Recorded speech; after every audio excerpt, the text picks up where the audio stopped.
That's a project which we were fortunate to win in a recent competition for a very large area of Milan, Italy. It's the old fairgrounds, which about 64 acres in the center of Milan. They have moved out, and there was a competition with developers and architects. Many famous architects competed with developers: Rem Koolhaas, Frank Gehry together with Foster, Renzo Piano. I mean, it was a fantastic competition, and I was very fortunate to win with this plan. Of course, I'm collaborating with a number of other architects on such a large project. At the center of the project is a great park for the citizens, and of course, housing, office spaces, retail, and culture. I'm showing now the housing. We are doing the first phase, about 50,000 square meters of housing. And these are really new possibilities of living in the 21st century. So garden villas, which range between 5 and 15 stories high, with amenities that really did not exist even in the classical housing of Milan.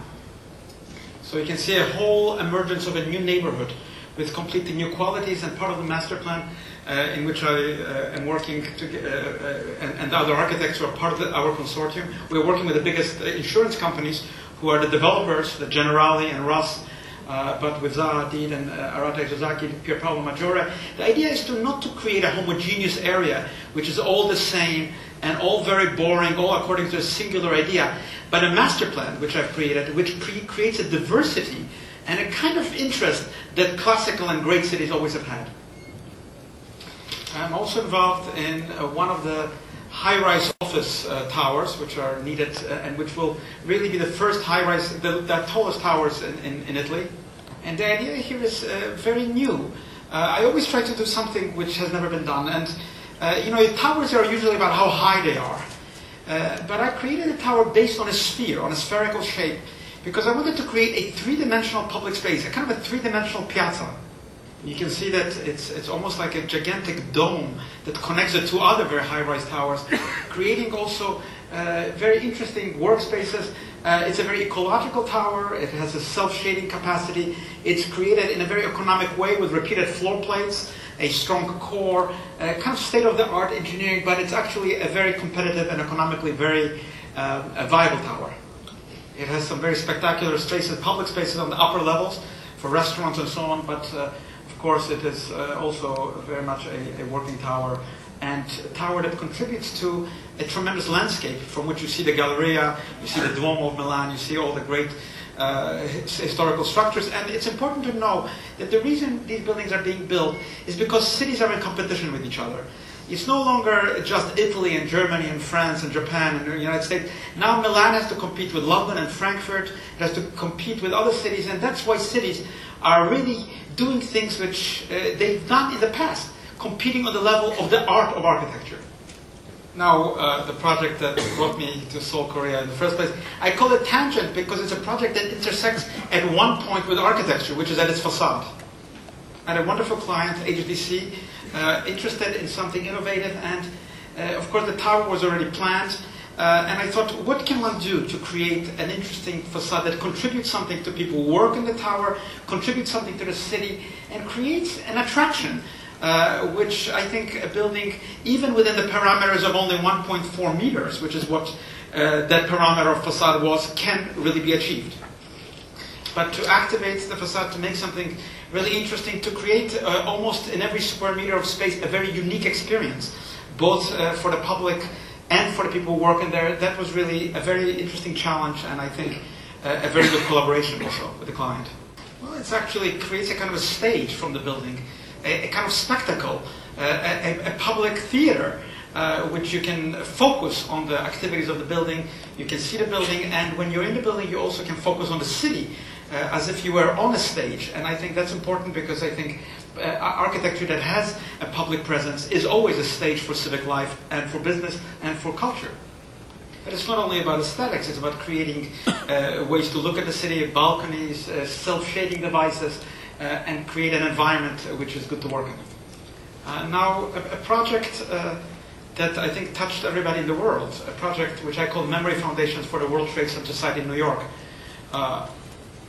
And I want to say just a few words about it because many people think it was a destruction of the World Trade Center towers. But if you really think about it, it was a very important moment in history. This day was not only destruction of World Trade Center towers, it was an attack on democracy. And it's very simple why New York was chosen, because New York is in the world the capital of the free world. And that is the tragedy of this attack and also the importance in its architecture. And I was lucky to win this competition to answer these attacks. Now, there might be political answers in the world, military answers, but architecture can answer culturally, and that is what Memory Foundation is about. It's the memory of those who perished on that day, and also a resurgence in face of these attacks of the capital of the world, which is New York City. And there were hundreds of submissions in this competition, but I want to tell you what distinguished this project, particularly from all the others.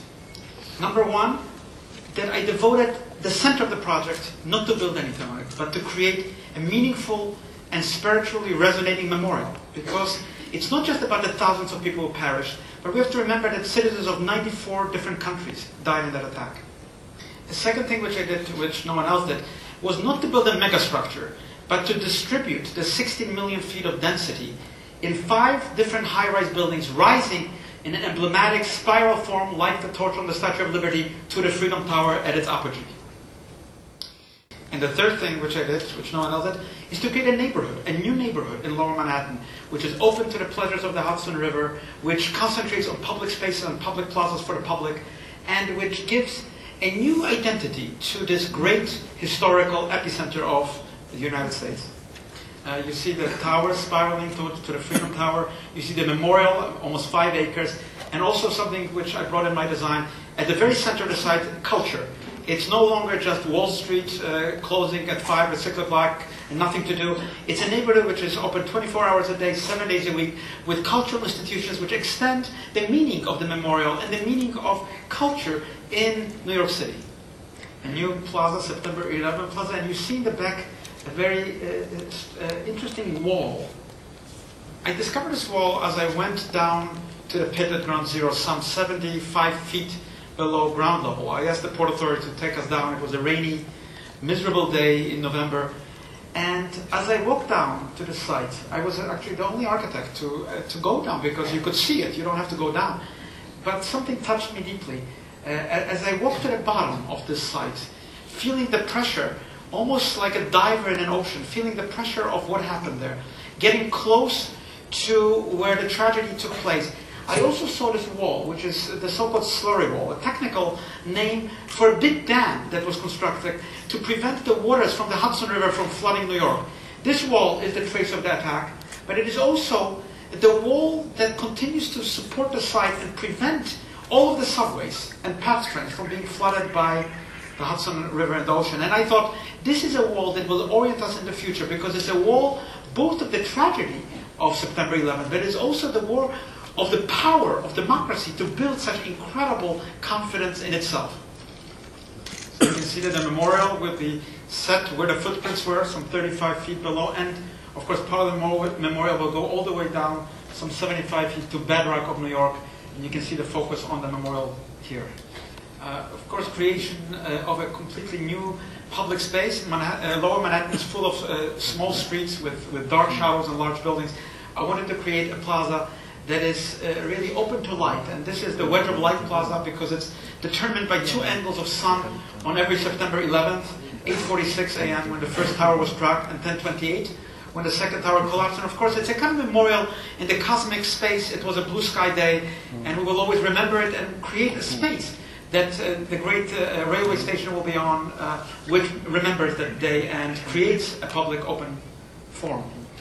In the design of the new path terminal, the central axis is on that wedge of light central axis line, and the roof in Mr. Calatrava's design actually opens, letting light according to the master plan, going all the way down to the commuters in the deep bowels of the terminal. Of course, the Freedom Tower, which is a very unusual tower, which I proposed and which is now under construction. It's not just a story of 180 stories of office buildings. It's amazing that great architects like Lord Foster and others all proposed 150-story towers, sometimes more than one. I thought about 2 things. Number one, is there such a need to build 180-story towers in New York. Is there any investment for such a tower? Came to the conclusion, no. And what can we do to build on this site which is meaningful? Well, we can build a skyscraper of a traditional height, which is about 65 stories high, which can be made less vulnerable, much more secure, much safer. And of course, we can put some stories of public programs, restaurants. People want to see the site. People want to see the metropolitan area. But I thought, no, that's not enough. This tower has to mirror the Statue of Liberty. It has to be an important icon. How do you achieve it? How can you afford it? Well, I thought of the antenna that were lost in the World Trade Center attack to go all the way to a very symbolic height, 1,776 feet. 1776 is the date of the American Declaration of Independence, which is an important date. It's not just a cute date. It's a date that brought democracy, not just to America, but to the modern world. And I thought, yes, that's a viable program that can be actually accomplished. And I connected that program with the gardens in the sky, the ecological program, which also has to respond in the skies of New York with the affirmation of life, with the victory of life over the evil deeds that we found in New York. And really, this is the drawing I started with, because I was an immigrant as a teenager to New York, and I was probably one of the last immigrants to come by boat, like millions of others. And I came, my mother woke me up early with my sister. We got up at 5 o'clock in the morning. We saw this incredible image. The Statue of Liberty is not really a symbol. It's a reality. To every immigrant, the Statue of Liberty is a flame of freedom, of liberty. Americans, the skyline of New York is not just the skyline of high-rise buildings, which are unprecedented in the world, but an affirmation of what individuals can do in a free society. And I thought that is the shape of the site. It's not just big buildings, it's not just a lot of glass and steel, it's what it means emblematically, symbolically, and to the spirit of every free person in the world. There should be a film which shows the reconciliation of this master plan with many different issues. It's a very complex, as you can see, piece of the city. It's not just some buildings. But I always saw it from this iconic point of view of really arriving to the meaning of New York City as really also the first capital of the United States, and to the Statue of Liberty, and really seeing the skyline of New York as the memory of what happened there on that fateful day, but also as the affirmation and continuity of the greatness of New York. Now the site is organized by the main lines, 846, the site of Ground Zero, 1028, then the street, which had not existed, Granite Street, Fulton Street, Cortlandt Street, the Wedge of Light Plaza, the footprints, the memorial, the bedrock and the slurry wall, September 11th place in the center. Really, that's, in a very quick way, the organization of the whole site, and now you will see it in 3 dimensions. This is a plan that that we are working on, has been accepted by all the agencies. It's important to see the plan in space of New York. It's not a static. It's like the Torch of Liberty. You can see it from the whole metropolitan area.